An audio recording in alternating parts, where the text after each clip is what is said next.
Hello friend, નરવણસિંહ વ્લોગમાં ફરી તમારું હાર્દિક સ્વાગત છે। તો મિત્રો, તમે જાણો છો ટૂંક સમયમાં શ્રાવણ મહિનાની શરૂઆત થવા જઈ રહી છે।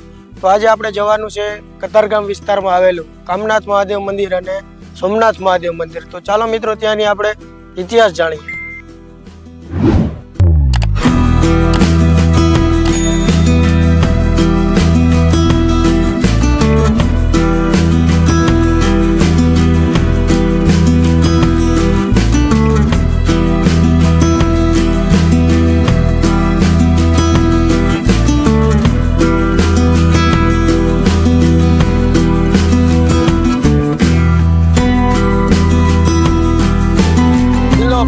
આજે આપણે આવી ગયા છીએ કતારગામ વિસ્તારમાં આવેલું કામનાથ મહાદેવ મંદિર અને સોમનાથ મહાદેવ મંદિર।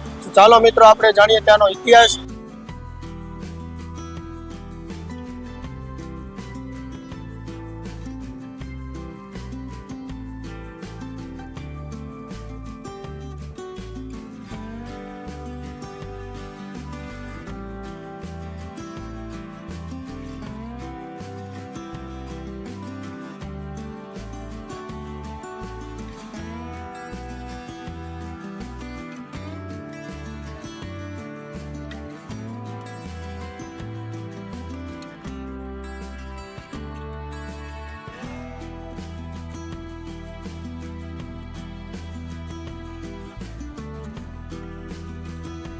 સુરતના કતારગામ દરવાજા વિસ્તારમાં આવેલું સોમનાથ મહાદેવ મંદિર અને કામનાથ મહાદેવ મંદિર આ મંદિરનું પ્રાચીન તીર્થધામ તરીકે જાણીતું છે। આ મંદિર આશરે 750 થી 800 વર્ષ જૂનું માનવામાં આવે છે।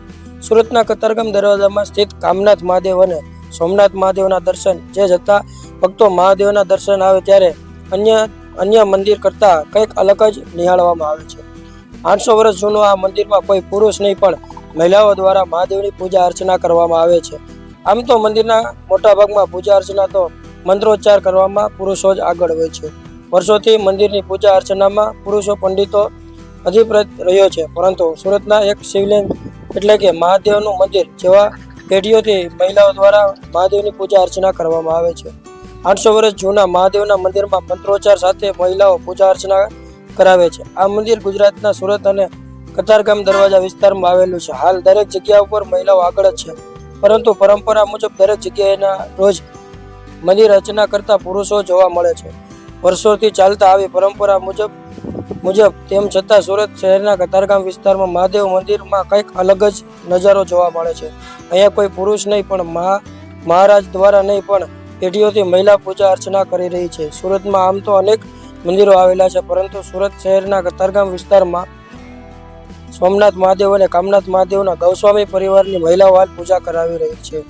મહાદેવના મંદિરમાં મહિલાઓ પંડિતો આશરે 10 થી વધુ પેઢીઓ મહાદેવની પૂજા કરી રહી છે। 64 વર્ષીય રક્ષાબેન ગૌસ્વામી મંદિરનું હાલ મેનેજમેન્ટ સંભાળી રહ્યા છે। આ મહાદેવ મંદિરની વાત કરવામાં આવે તો સોમનાથ મહાદેવ મંદિર અને કામનાથ મહાદેવ મંદિર આવે સ્વયંભૂ શિવલિંગ આવેલી છે। 800 વર્ષ જૂનું આ મંદિર માનવામાં આવે છે।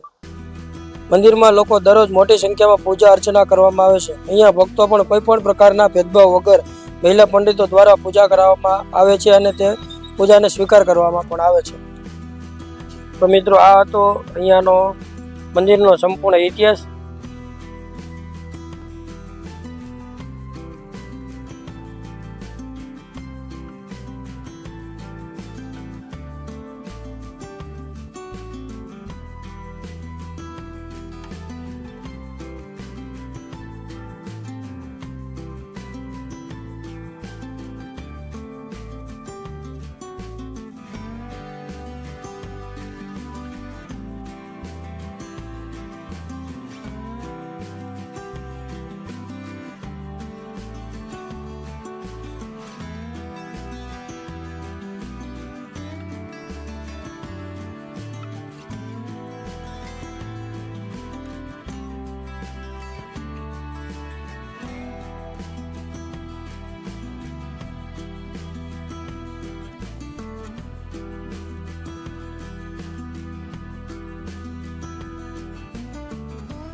તો મિત્રો કેવો લાગ્યો અમારો બ્લોગ? તો આવા જ નવા ધાર્મિક વિડીયો જોવા માટે અમારી નરવણસિંહ યુટ્યુબ ચેનલને સબસ્ક્રાઈબ કરજો, લાઈક કરજો અને શેર કરજો.